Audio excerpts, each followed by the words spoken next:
both of these teams really did make it into the playoffs and actually do pretty damn well themselves. So, I mean, how familiar are you with Donkey Kong? Yeah, I'm definitely more familiar with Donkey Kong. I know they're quite a formidable team, especially in I think it was season 2 and season 1. Actually, they used to stomp like the gold division quite a lot. And I know a few names as well, like Uber Gimp and Shulkin. I think they're actually with Team Cheesecake before they were with Donkey Kong. So I think there's been a few sort of shuffles around with in terms of team. But Fire, I definitely know, and I think SkCz as well has been with Donkey Kong for a while. And I think Donkey Kong maybe have the advantage in this game. I don't know too much about the Tyrants, but I think Donkey Kong, just because of they're probably the more formidable names. But it doesn't really matter though. Really, it could depend all on the game. So I'm looking forward to it though. Yeah, I'm looking forward to it as well, and already I'm seeing some heroes that I am liking over there on the Legion side, but going all the way back up to the top, taking a look at the bands here.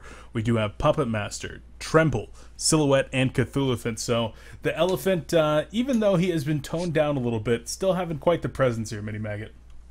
Yeah, and I think it's because of the presence he has on the suicide lane, though. I mean, I have seen it jungled a little bit, but it's the suicide presence that is just so strong. I mean, we used to talk about how Kronos or even Scout back in the day, how it could just own 1v1 matchups particularly, and definitely have the potential to secure 1v1 kills against the carrion.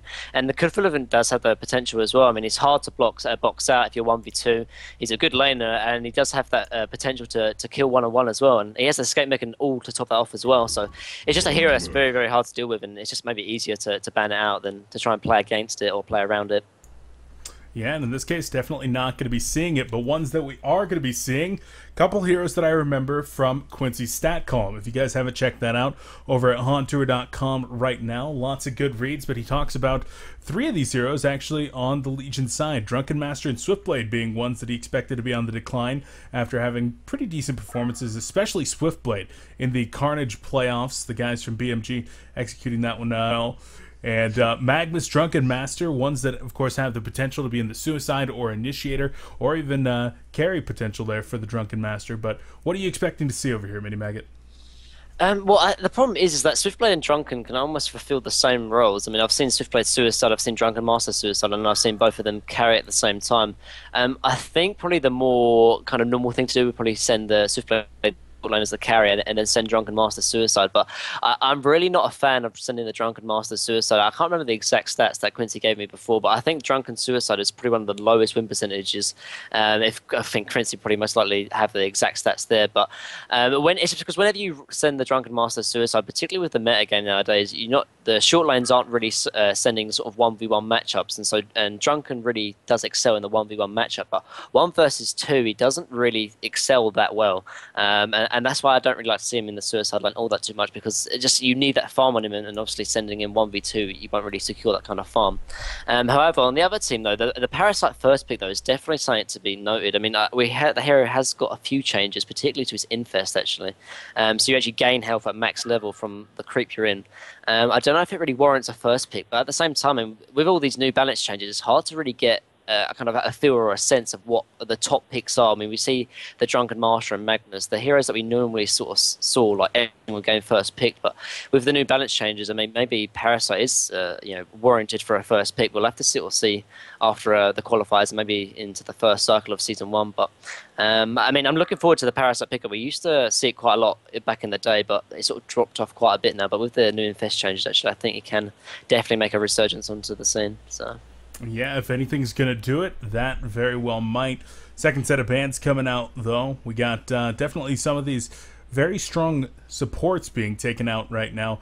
Engineer, Glacius, two heroes that, of course, are going to be able to combo pretty well with the Gauntlet. Even a Pyromancer, and then Torturer, which I believe was the #1 picked hero in all of Carnage and Kaldivar Cycle 2. So definitely a strong one being eliminated there. But with very few supports now, your top tier supports left available, I mean, you got to think maybe this Rhapsody might be a first pickup here from the guys over on the Tyrants.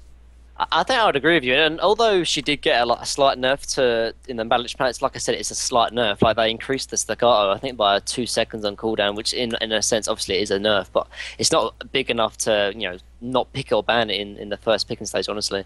But if they don't want to, or they do so, they do pick up here. But for the secondary support, I would like to see something a little bit different. I talked with Breaky on Harncast a couple of casts ago about if you have two supports that kind of fulfill the same role, like Rhapsody, Luna, Torturer, they don't really offer that much when it comes to the middle late game. I'd like to see something a little bit more out there, a little bit more, that can offer something more into the team fights in terms of ganking, in terms of farming, even something like the Witch side, something like the Riftwalker perhaps. And I think having the two supports like Rhapsody or Luna, they just really help you in the laning phase, but after the laning phase they really kind of do die off. So I'd like to see if the Legion are going to go for a secondary support to pick something out there, even like Polyworld Priest or Pearl, like all these heroes or all these supporters we don't really see it all too often because we used to see a jungler. Now with the the meta game changing with the dual supports, I'd like to see a little bit more out there in terms of supports. I want to see a Prophet, man. I'm telling you right now. I want to see you a Prophet. With the Magnus already there, Swiftblade being able to do some AoE damage, he's one of those heroes that is able to provide a lot for his team, both in the laning phase and out of it. I feel like he has a weak mid game, but a strong early and strong late game, especially if he's able to get any kind of farm whatsoever. Talking something like a Hellflower, Push Stick, really a great item on him. But Empath, going to be going on the other side. And this Donkey Kong lineup, I just don't know if I'm a huge fan of it, especially when you're comparing it to the now double support lineup coming out of the Legion. I mean, there's just going to be so much stun, so much kill potential on this Legion team early. I feel like the guys from Donkey Kong are going to have to play the laning phase exceptionally well to come out not in a pretty big deficit. I definitely agree with you. I mean, whenever you pick a jungler, the sort of potential of what could happen is you just get destroyed in the laning phase because of that extra support on the enemy side, really helping the enemy team. And this Parasite really is going to be, I think, the key to the game here. If he has a good start, if he can set up a few ganks here and there, then I think the jungle pickup will make sense. But at the same time, they're sort of their three cores in the sense of Bubbles, Parasite, and Gauntlet are kind of fulfill a similar role, all in terms of ganking, really. Yeah, I know Bubbles and Gauntlet do offer something in the mid game and team fighting, but they still have a sort of somewhat of a similar role. And I'd like to see like a really hard carry. I mean, Corrupted Disciple, yeah, he can carry, but I'd like to see maybe even like a Dark Lady, because when it gets to the late game, I think Drunken Master and Swiftblade are going to be a real threat, whereas Corrupted Disciple is kind of the only threat for the Hellborn side. But I guess we'll have to see how it works out in the end in the game, because like we said before, you can do all this through craft, and then when it gets into practice, it doesn't really matter. So yeah, we'll have to see. I think I actually am a bigger fan of the Corrupted Disciple than I would have been with something like a Dark Lady. I feel like Dark Lady might just have not been able to come online early enough to actually deal with all the threats of the Legion team. I feel like no matter where they're going to be able to put their strengths over here from the Legion, they might have been able to shut down the Dark Lady with strong roaming and whatnot. So I like the choice to go CD. Earlier fighter. Yeah. That is definitely true, but at the same time, like, there's only so many ways you can really shut down a Dark Lady, because when you get like the Taint Soul and a Hatchet, like, she should be averaging around 200 GPM, and if you're sending a tri-lane against a Dark Lady, then getting 220 GPM is perfect, honestly, because the other lanes start winning. But I do know what you mean, though. Like, Dark Lady does need a lot of farm to get online. It's just the problem is with this Hellborn side, like, it almost feels like every single sort of stage of the game they should be losing, because they're most likely going to lose the laning phase because of they're going against dual supports. The mid game isn't that strong either, because their team fight isn't as strong as the is compared to the Legion, and the late game isn't as strong either. So unless they do something remarkable in terms of the laning phase or any stage of the game, honestly, I think that's the only way they can really win. They need to really outplay their opponents, because at the moment I really do heavily favour the draft of Legion and the Tyrants. Yeah, the Tyrants definitely going to be doing some pretty serious work. And there you go, Quincy stepping in right here with the statistics. So you guys might have seen his giant spreadsheet on the Han forums. You might have seen his first article being posted on HanTour.com just yesterday. That's really good, actually. But yeah, there's going to be a few more in talking about Han Tour Season 3 previews. But let's pull that back up right there. And Swiftblade loves having Rhapsody around. And it looks like his win percentage solo, 56.3, bumped up to 62.5 win percentage when paired with a Rhapsody. So, that's a pretty substantial increase. And 62.5 win percent, I'm sure that most heroes would be pretty dang envious of that. Yeah, I don't know what the highest win percentage of like a a always picked hero, but 62% is definitely good, seeing as like all the heroes or all the teams would most likely be playing it. But and at the same time though, it's kind of the stats obviously only tell one side of the story, but it's still a story to sell obviously. But Rapsy obviously is a very strong hero in the Carnage of Caldivar. So having as well as the Swiftblade as well, it's another strong hero. It's gonna have a high win percentage without a doubt. But I think we're just waiting here for one more player. I think. Yeah, one player AFK, so hopefully we'll get back into the game as soon as possible. So let's talk about lanes, though. I'm wondering how they're going to lane it. I'm assuming it's going to maybe be a Gauntlet Rampath mid, perhaps, but I don't know. The Hellborn's laning phase is kind of up in the air, really, on the way they're going to do it. Doctor Repulsor, though, you see at Quincy, another 69% actually. That's really high. And we haven't really seen a lot of Doctor nowadays, though. Like it almost had like it was felt like a flavor of the month kind of hero, and then we kind of just never saw it again. Like it's really weird. I don't know what you thought about it, Beef, but he's definitely one of those where you have to have a player that is very comfortable playing him, and also a team that's going to be comfortable playing him as well. Because he's one of those heroes that if you shut down early, like there's not going to be a ton of ways for him to actually get back into the game. He needs to be able to have a pretty strong start. Getting some nice early levels over his opponents allows him to snowball. So he's definitely a big risk, but clearly shows that the teams that are comfortable with him, that are capable of playing him pretty dang well, they've had a lot of success with him. yeah, I love Doctor Repulsor. It's like the perfect hero to make so many good and like big plays. But like you said, he's really easy to shut down. Like his laning phase is his weakest part of his game, in my opinion.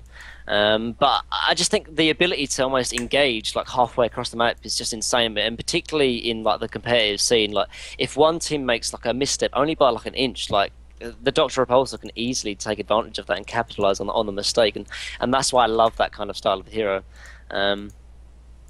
But I don't know, we don't see it nowadays. I mean, the only problem is how to lane them as well. I mean, when we saw like the jungle meta more often, you just send him solo short, but now with dual supports, he can easily get punished quite easily. It's very easy to be roamed on as well. So I guess it's dependent on the laning phase as well. Like there's other heroes that are really strong as well, like Thunderbringer, Bombardier. We didn't see too much because of the laning phase, but we're eventually starting to see teams pick them up because they're trying a ways to lane them, really, I guess.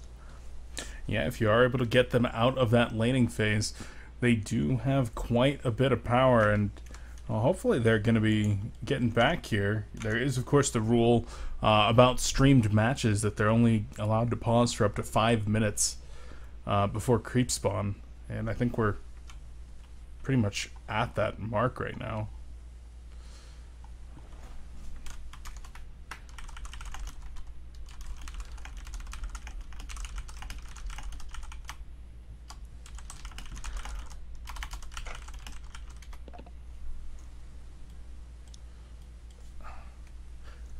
Quincy dropping that knowledge in all chat. 17.6% win rates. Oh my god, that's so low. Wow. I was not expecting that. Such a low performance. I really like Gauntlet. When I was captain of Instant Reflex, we always used to pick it up actually, particularly in tournament games. And wow, I didn't realize how bad of the win rate that is. Actually, I'm surprised. I thought the hero works really kind of well. I guess not the most common initiator, but I think pretty almost similar to a Devourer, where his laning phase is probably one of the best sort of starts he needs. And if he doesn't have that good start, then he kind of does fall off a little bit. I can understand, but I mean having the superior magic with his ultimate can stop shrunken heads as well, though, which is a definite useful thing. Yeah, absolutely. It's that his lowest win rate out of all the heroes. That's pretty funny. Anyway, looks like he's back, so yeah, hopefully we get in this game. It looks like we are going to get started, so yay. Not going to have to rulebook anybody or anything like that. Never fun for anybody involved. But yeah, I've always kind of had this feeling, like since Gauntlet started coming onto the scene, that he's just not performed the way that I think people want him to. Like, I feel like Super KGE, back when he was actually playing with BMG, before he left, was one of the only players to actually have any kind of moderate success. So that actually doesn't surprise me too much. Yeah, I guess it's one of those heroes as well that you have to be like almost perfect and know the hero inside out for it to really work. And Super KG was definitely the person to have that, I guess. And now he's back with BMG as well, so we might even see him pick it up a bit more. The Hook King, as everyone knows him. The Deadly Hooker. I think that's the name of the most recent video released by Tobakaz featuring BMG Super KGE. But anyway, let's take a look at these lanes here, as the Tyrants are indeed going to be going aggro tri-lane with the Swiftblade and the dual supports into the long lane. Corrupted Disciple is currently up there by himself with Parasite in the jungle, and this Corrupted Disciple could very easily take some deaths in this lane. So, I mean, Minimaggot, are you looking for him to stay up here once he realizes what the laning situation is? No, I mean, I think they should have actually noticed this already with putting Bubbles up top, but he looks kind of AFK at the moment though, so I don't know what that is all about. So they are going to pause it again, which is a little bit of an issue. This Bubbles been AFK for a while, just sitting at the base, but yeah, I think Bubbles would be the best decision to just put up top, because like, it's, you know, Corrupted wants that 1v1 matchup. He's like really does excel at it, and putting him in the, you know, the suicide lane, quote unquote, is probably the best decision. I know it's kind of weird to put a suicide Corrupted Disciple, but if you're going against 1v1, that's the lane you want, and Bubbles shouldn't really die against 1v3. One thing I'd like to note though is I'd really like to see these supports block the Parasite camps, because if you can block out Parasite completely, then he's not going to have any impact into the game. But he needs a good start, and he recovers so slowly if you do shut him down. They do have this Alune does have a Red Ward and a normal ward, so I'd like to see him maybe block out some camps. It looks like there's some issues here in terms of playing and stuff. Yeah. Yeah, we're going to have to get that straightened down here. But before we do cut to a very quick break, guys, and try to get the situation sorted out, Quincy dropping one more time, dropping some stats here about Swiftblade, saying that looks like he goes 70% win rate in the long lane tri-lane. So definitely showing off that he does like that. Yeah, I mean, I used to go rant on about the Swiftblade pro lane, but anyway, I'll let you do any admin thing you want to do, Beef. Yeah, why don't we actually kick this to a break real quick, like, just so we can make sure that everything's still within the rules. And guys, we're going to be right back with more Han Tour coverage and the qualifiers, loser bracket round of 32. Don't go anywhere.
Alright guys, welcome back. More Haunt Tour action coming your way right now. Beef and Mini Maggot here as we do get Game 1 started between the Tyrants and Donkey Kong. And, man, had some serious pauses there for a minute, Mini Maggot, but we're on track, I'm glad. Yeah, we're definitely back. And obviously, you probably didn't miss much, but as you can see, tri-lane action coming out from the Legion side up top, and it looks like actually Hellborn are looking to try and somewhat defend it, or even try and take it down. But I don't think the Hellborn can really contest this at all. Though they're going against a complete tri-lane with a pseudo defensive tri-lane, and Parasite's hard camp here on the left is already blocked as well. So I think this decision coming out from Donkey Kong is a complete wrong decision. They should just completely sack this lane and just give it to Bubbles or something, and just try and win and focus on other lanes. There's no need to try and win this lane, because if they try it, they're most likely going to lose it if Legion play it correctly. Yeah, it's definitely an extremely deadly tri-lane with the double stuns coming out of Rhapsody and a Luna. This Corrupted Disciple could very well be dead. The one saving grace that they have is that the wall from Empath could not only help set up kills, but actually could deflect the Swiftblade. Instead, Corrupted Disciple is going to fall. Empath's not going to have another wall available as both supports survive, and just early aggression coming out of Donkey Kong that blows up in their face. Yeah, I mean, I really disagree with that choice. I mean, they're going against a dual lane versus a tri lane. Like, what do you expect? They're trying to get first blood against it with a dual lane versus a tri lane. But that kind of stuff just doesn't happen. I mean, if you're going to go for it, at least wait for Parasite to come over as well. That's just honestly, it's just a bad play that Donkey Kong really need to rectify if they want to sort of get ahead in this game. And Corrupted Disciple coming back again top lane. Like, this is a decision that's going to make even worse. I mean, they were most likely going to lose the lane anyway, and now give them away first blood. Two Swiftblade level heroes. It's just something that's going to go even worse, in my opinion. Yeah, it's definitely going to be rather rough dealing with the Swiftblade. It's now already got the Iron Shield as well as boots. Do you expect him to be going for completed boots as the first item? Either the Ghost Marchers? Yeah, definitely. I think Ghost March is the best sort of choice on Swiftblade because it just helps with laning phase so easily. Like, getting the extra movement speed to help the Blade Frenzy is just like the perfect item you need on Swiftblade, honestly. Yeah. There's no need to rush like Rune Cleaver, but we do see Parasite coming top lane. They're going to try and set up a gank.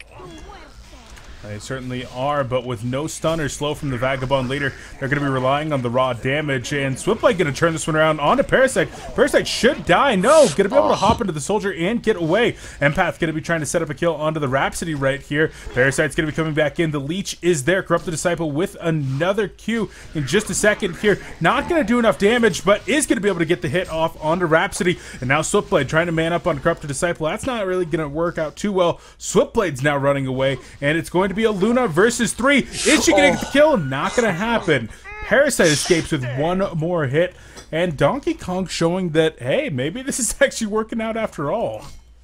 Yeah, but I mean, not to keep on flaming them, but that's a little bit of a misplay as well. Like, you go for the only hero that can almost get away single-handedly. They go for the Parasite, which is honestly a bad decision because it's already infested the Vagabond leader, so you have to assume that the infest is up on cooldown. So when you go, get him low enough, he's just going to jump back into the infest or into another creep, which he did there anyway. And so, Legion spent all of their sort of mana and spells as well as their positioning to try and get the kill on Parasite. Instead, they should have just turned around on Corrupted and an Empath. Instead, they do end up going down, but that was just well played from Donkey Kong, I guess. At the same time, realised that Legion were out of position and capitalised on it, so well played by them. Well played indeed. Looking at the other lanes here, Drunken Master in the bottom lane at 22 and 8, sitting a little bit low on HP. Has to be a little wary of the Bubbles. Bubbles down there is at 11 and 1. So certainly a little bit further behind in terms of the CS, but you expect that with the Drunken Master having as high a base damage as he does. However, Bubbles has got the superior amount of damage done down there, so...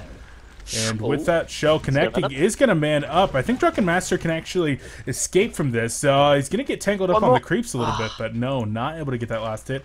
And now a bottle coming in for Drunken Master, so he's going to be just fine up top. Swiftblade in some trouble right here, but he gets a spin-off before the damage actually comes in. So, Faker able to get away there.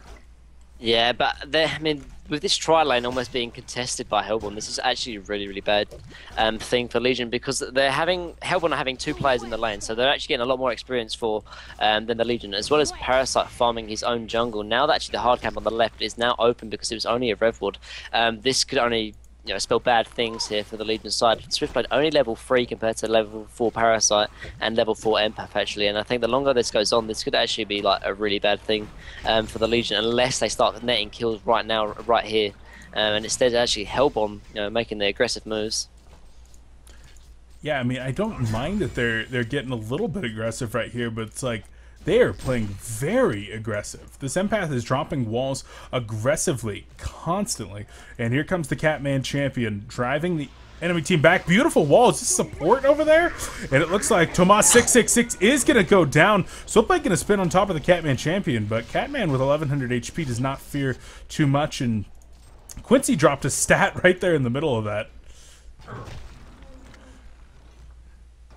Yeah, that was pretty crazy stat actually, but yeah, I mean this is just looking bad and worse for this Legion tri-lane though. What was the stat? 82%. Is that win percentage? 82% win percentage. Wow. When against a tri-lane, so she doesn't have to be in one. Oh, Gauntlet gonna miss the hook right there. Might still get the kill on Magnus. No, beautiful disjoint, and now the Shell Surf gonna miss as well. So yeah. Oh, Aluna might be in trouble top lane actually. Parasite going in. Oh, yep, she is from the backside here. And Empath going to be coming on over. Swiftblade going to get a couple of auto attacks. The Blade Frenzy is going to be available. So it's going to be a counter kill on Empath. No, beautiful wall. Corrupt the Disciple going to give up chase, but here comes Magnus. Going to be able to get the stun after he had disjointed and survived in the middle lane. And Staccato stun was going out? No, it was not. Here comes Gauntlet. There's the stun coming in from the Skeleton King. And Corrupted Disciple with the Electric Tide, able to finish off this support right there. So this top lane, big source of contention already. Yeah, and I have to admit, this Empath is playing really, really well. These walls are like making all these plays happen for Hellbomb, and to be honest, this just should not really happen though. I mean, like, a normal tri-lane going against a defensive pseudo tri-lane, that's almost unheard of, and yet they're still actually winning this lane. I mean, Legion are having some kind of a presence. They do have Swiftblade with 280 GPM now with Ghost Marchers, but still, I mean, they're doing a lot better than I expected. I mean, Corrupted Cyber only 230, but still to contest a full-on tri-lane with only a defensive pseudo tri-lane, they are doing very well. And as you can see, their experience in gold is really quite in favour because they have this jungle player on, and yet they're still holding on with all 3 lanes actually. The only lane that's kind of doing a little bit bad actually is bottom lane. Talking about bottom lane, Drunken Master going in on Bubbles. I don't know if he's going to get the kill actually. One more hit if he can get it. Yeah, certainly get him. Is. And wow. Pretty big. Magnus in the middle lane trying to get a kill on a Gauntlet and going to succeed there. So just like that, the Tyrants say we might not be scoring kills in the top lane, but we're taking care of business with our solos right here. So well done to them. Some damage going to be pounded in here by Magnus onto that tower. But with a good start on Magnus and Drunken Master, they can easily start to retake the top lane with a little bit of rotation. Yeah, I would really like to see a rotation, particularly from Magnus because of the initial. Actually, top lane, Swiftblade might be in trouble. Yeah, he should be able to spin out of this if he wants to, and is going to spin. Going to be able to get some damage, but the auto attack should be enough to actually take Faker down. Aluna going to be able to get a good stun. Magnus is here. Will he go for more than one? No, it's just going to be the Empath for now. And Magnus actually needs to be a little bit careful. Going to be able to use the Steam Bath, but here comes the face hug. The auto attacks are there. One more auto not going to happen from Corrupted Disciple, and the power throw goes out as well. Here comes Gauntlet. He's going to be able to get the hook, but he goes into the tower. Going to need to get the ultimate on Luna, but she's actually going to survive with a mana battery and gets the stun. There's the leech coming in from Parasite. Bottom lane Bubbles gets a kill onto Drunken Master. What is going on? This is what I love about these games that aren't always like your super top tier teams. They just go hard, man. They go hard all the time. They're always in. They're crazy nutters. Like they're just going for kills all the time. I love it. But yeah, Bubbles going and securing a kill on Drunken Master. I don't know how that happened. I wasn't really watching it, but in the end, Bob played on his behalf. I think Drunken Master honestly should be somewhat winning this lane. Now it's getting to around the 9-minute mark. But yeah, I mean, this top lane is definitely such a point of contention. You had like 4 players in the top lane just a second ago. Kills going left and right. But it looks like they're going back into lanes. But I mean, it's still Hellbomb are coming out ahead, and I think it goes back to this tri-lane really for Legion. Really not offering all that much. The mid lane, Gauntlet might be in trouble. Luna and Magnus are here. Yeah, it certainly looks that way. Gauntlet does have the hook available. Going to hook him back into the tower. Parasite's here with the face hug as well. They might be able to get this kill into Magnus, and they will. So Shorkon here on the Parasite, your top farmer in the game, a 4-0-4 stat line. I mean, this guy is putting in work, involved in 8 of his team's 9 hero kills. We talked about the amount of impact that we need to see from the Parasite, and he's delivered in spades. Yeah, definitely, and this is why Hellborn are so far ahead, though. I mean, he's honestly won the tri-lane top for Hellborn. Actually, top lane, Rhapsody's going to go down with another great wall coming out from K4K, K4... Kakashi. Kakashi, but yeah, Come this on. Empath's playing You gotta watch really some well. Naruto, man. I'm sorry, man, I don't know. I don't watch any Japanese programs, I'm English, man. Have mercy. And another stat coming up from Quincy, actually. 66.7% against non-jungle alliance, and that's actually something to be quite expected. Actually, Parasite does excel particularly well against when you're going against dual supports, actually, because he can just really feed on the lowly supports. Actually, now look at Legion supports. So level 3 Aluna, level 4 Rhapsody, and compare it to level 6 Empath. And seeing as Parasite's technically a secondary support, level 9 absolutely dominating this game. He's going in again. Actually, Swiftblade might be in trouble. He certainly may be. The spin going to be coming out, but the physical pin is not going to be something he needs to fear. Drunken Master going to be going in right here. They turn it around, get the kill onto Swiftblade, and now it looks like Drunken Master should be able to get away. Magma's going to be able to get the stun onto one and starts to channel up the ultimate, but he's not really going to be able to do much with it. Drunken Master going to be hit by a face hug here. Gauntlet's going to need to hit either a hook. Does not have the ultimate available, so he's got one shot, one chance to go. This opportunity is going to get a kill on the Rhapsody. Bubble's going to port forward here, but I think he could be in some trouble. Drunken Master going to be looking for a lunge here in just a second. Saluna going to be able to get the scouting information off, and she does. The stun going to be coming in, and the auto attacks from Drunken Master should be plenty. But they're not able to find this Bubbles, though. Hook him, hook him. Come on.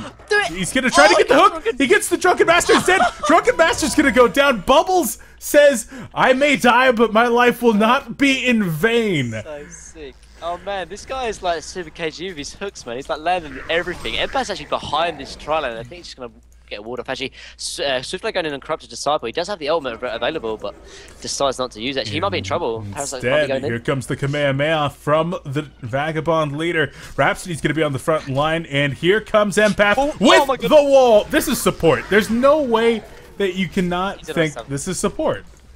He's like on the sub account without a doubt, man. Like, these walls are pretty insane, it must be said. And he's placed actually a really good wall just behind this the tier 1 top. Actually, it's going to be quite an impactful ward because he's going to see all the rotations coming out from the Legion side, and that's going to be like play such a big factor in terms of team decisions. Actually, there's so much action going in. I don't even know what's going on, but like, there's towers dropping, kills like in every second. Like, well, there's how many? There's like 22 kills in 12 minutes or 13 minutes. Like, this is insane. It looks like there's going to be more actually. Middle lane.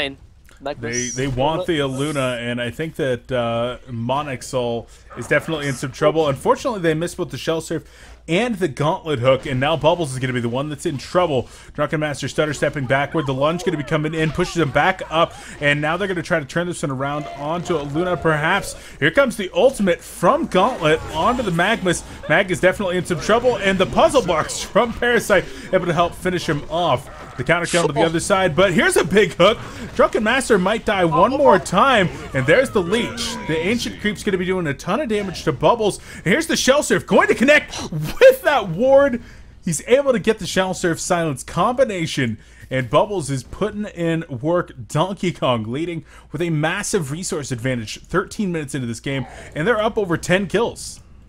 And I think they're going to take these triple stack ancients as well. This is going to be such a big factor. I mean, and they're just going to be almost taking away the game at the moment. Like, almost 10,000 experience, only 14 minutes in and 6,000 gold. This is such a big lead. It's just whether they can capitalize on it. I mean, I know, less experienced teams do can sometimes get a big lead and then can throw it. So we'll have to see if they can really retain onto this lead. Magnus is coming up, no, but they do eventually take on triple stack ancients, and that's another blow coming out from Legion. And they take out a ward as well. Things are looking very, very rough for the Legion side right now. Yeah, if Magmas had a portal key available right there, I have no doubt that he probably would have tried to maybe get a kill at the end there, but unfortunately not even close to that portal key. Still over 1,000 gold away. And when you're talking about a Magmas that's 4-2 coming out of the middle lane, you really got to wonder, I mean, how bad did he actually lose this middle lane? And the stats really aren't that bad. I mean, 41-5, certainly not a lot of CS, but he's been doing some roaming. But where is his money? It just feels like he should have more than Steam Boots Bottle at this point. Yeah, I know what you mean, but I mean, I don't know. With those 2 deaths, he's only 260 GPM. Though. I think that makes enough gold for what he's got. I mean, he's closing in on his portal key eventually, but compared to Gauntlet, though, he is lacking a little bit. But Gauntlet's going actually for a Hammer Black Legion.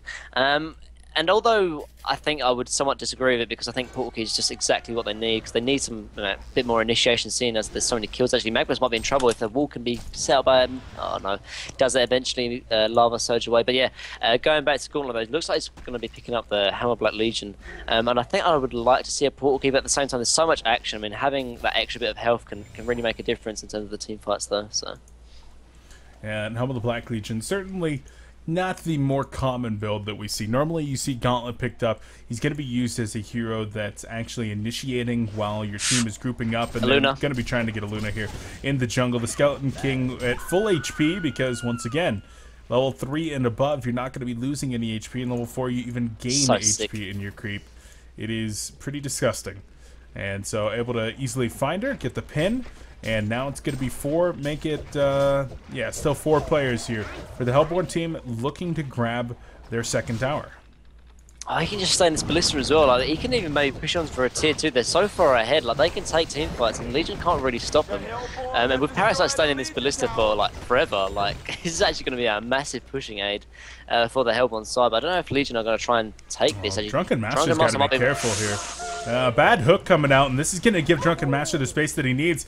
Going on the Ballista, at least at first. Parasite going to go in with the face hug. The Leech going to be going out onto Swiftblade and does summon up the puzzle box. Magnus going to be getting a stun, but it's not going to hit anything. Channels the ultimate in the background here, but silenced down by Bubbles, so that's not going to be happening. Drunken Master still going to be trying to find Gauntlet, but the Helm of the Black Legion keeping him alive. Magnus going to be taken out by Bubbles. Make it 2 here as Rhapsody is going to go down, and it's now going to be a Luna trying to run away to the best of her ability. She's going to be able to get a power throw and start trying to run the SG Spelunk. TP going to be coming in right now. This is going to be the Swiftblade, and the Legion team calling a vote to concede right now. Drunken Master trying to get a kill onto Empath. Should be able to get this kill. Maybe not. Drunken Master going to be taken out after a great hook right there from Gauntlet, saving Luna, and that's going to do it. 17 minutes into this game, and Minimacket, we had more pauses than we had gameplay in this one, but we still had 32 hero kills. It's like I'm watching BMG, the amount of kills that's coming out. Like, this is insane. There's so many kills, so much action. Like,